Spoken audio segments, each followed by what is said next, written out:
All right, students, this is the endocrine system, part two.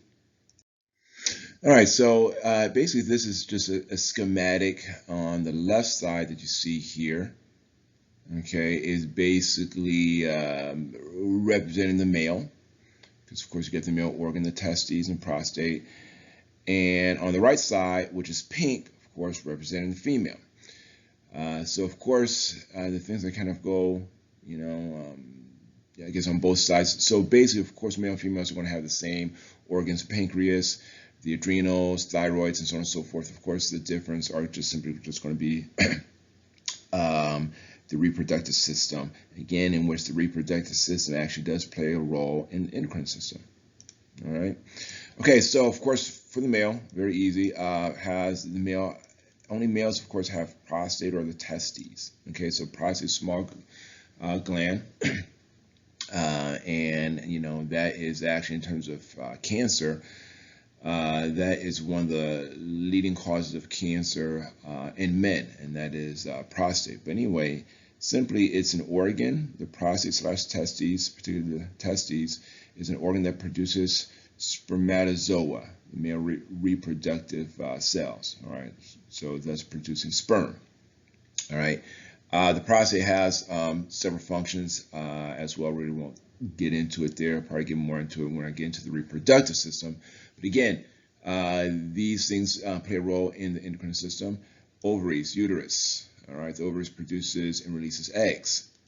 All right, and again, both the testes and the ovaries are going to release hormones into the circulatory system to help facilitate their function. So again, like I said, it's part of the reproductive system and slash the endocrine system. All right.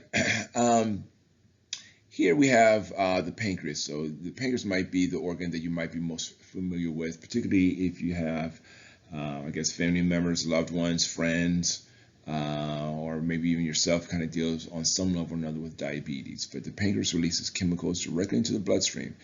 Enzyme or digestive juices are secreted by the pancreas into the small intestine and aids in the digestive process.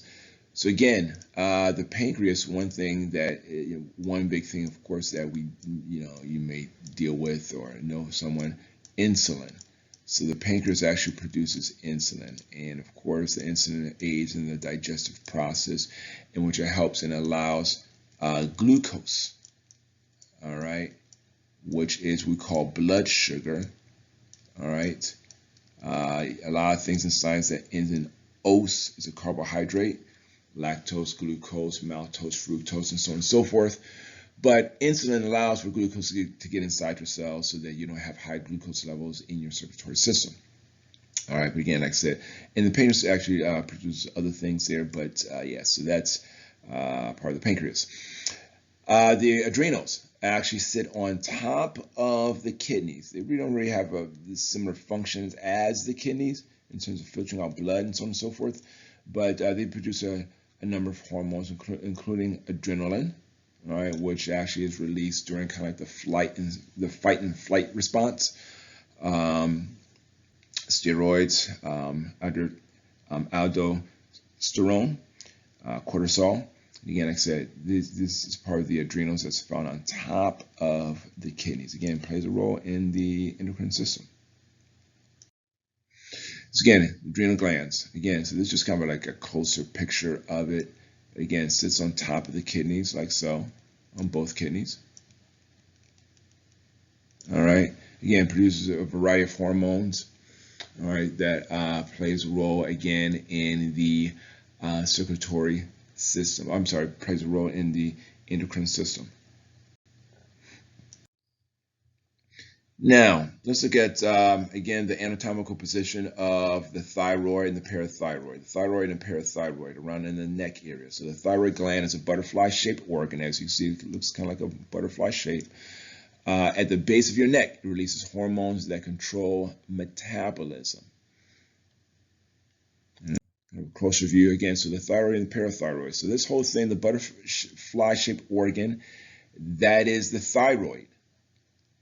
Okay, and then here, as you see, all right, these these little circle, these little glands right here that's embedded in the thyroid are known as the parathyroid glands. All right, and there are 4 of them. All right, and they help to control the calcium level of the body. So you get the whole thing, the thyroid gland, and embedded within the thyroid gland, you have the 4 components and 4 pockets of the parathyroid. Again, parathyroid helps in calcium levels. All right, so sometimes the thyroid gland actually can become inflamed, and we call it the hypothyroidism. Okay, so hyper. I say hypo. Hyper is usually kind of like, a little exaggeration, like if someone's hyperactive, they're too active, right? So this is hyperthyroidism, and it's actually an overreaction of the thyroid. Again, here's the thyroid, like that butterfly shape.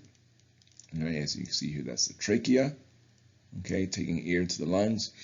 All right, sometimes they might call it thyroiditis. Suffix itis.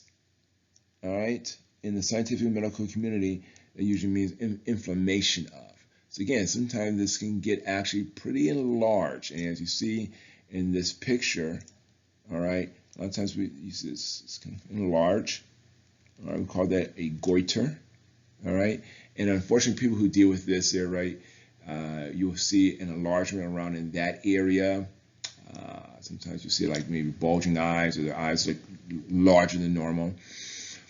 Again, that is problems associated with the thyroid. It could be cancerous, it can be, or it can be just something related to an iodine deficiency. We'll talk about that. Again, so overactive thyroid, healthy picture, and then a picture where that someone's developing a goiter, thyroid's inflamed, bulging eyes.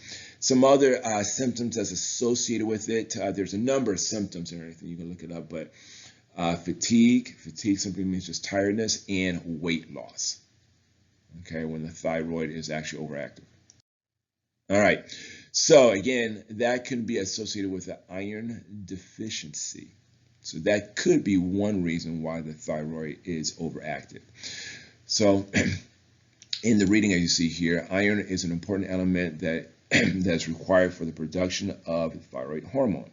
Since the body does not make iron, it is important to incorporate, iodine. Since the body does not make iodine, it's important to incorporate iodine as a part of your diet. So again, I apologize, I'm thinking iron or anything, but it's iodine, so it's iodine, not iron, iodine.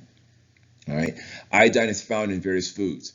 If you do not have enough iodine in your body, you cannot make enough of the thyroid hormone, which is very important. So it's kind of like a cascading domino effect that is actually required to have X concentration, number of iodine molecules of the element iodine in your body to make this important thyroid hormone. All right, so iodine deficiency can lead to enlargement of the thyroid, which is sometimes called just simply a goiter or hypothyroidism. Now, like, oh wow, what's up with the salt here, Brian? Well, basically, actually, you may have seen this like in salt packages, containers, iodized salt. And what happens is this: they actually intentionally put iodine in salt. See, iodized salt. Why? To help actually allow and put iodine into your body to help decrease the likelihood of you having problems associated with your thyroid. So they intentionally put iodine in salt, just like they intentionally put fluoride in drinking water to decrease the likelihood of cavities. All right, so putting iodine in salt was adopted to reduce iodine deficiency. Again, like I said, if iodine deficiency exists, problems associated with the thyroid can result in the incidence of forming a goiter. So again, so I'm sure probably next time you look at salt, you can probably look at it in a different way. Maybe some of you guys already knew about this, and I'm sure some of you have. Who knows? Maybe all of you were already familiar with this. I don't know, but I just added that just as just kind of like a little interesting medical fact. All right, all right. Thank you very much.